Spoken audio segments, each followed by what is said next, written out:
M'agrada pensar que podem estimar el que hem rebut, que ho podem defensar i donar-ho a les noves generacions.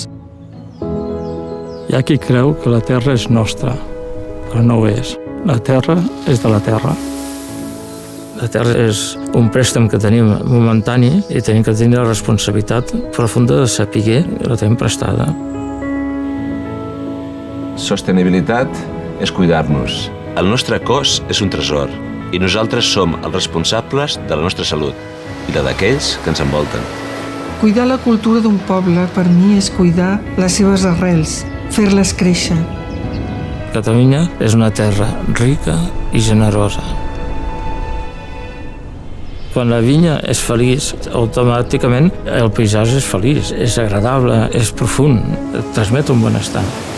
Tenim la sort de viure en un indret privilegiat. Cuidar l'entorn és cuidar-nos a nosaltres mateixos.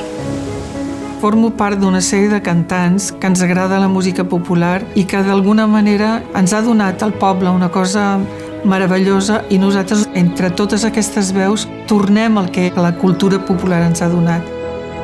Aquest paisatge te dona tot, la naturalesa, no? Que t'està ensenyant a viure tu mateix.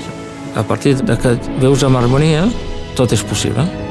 Passejar, respirar, gaudir i compartir aquest paisatge únic que és Catalunya és també una forma de cuidar-nos. Tot forma part d'una gran ànima. El paisatge, la cultura, l'arquitectura, la música. Ho hem de conservar viu. Catalunya. Cuida't I cuida-la.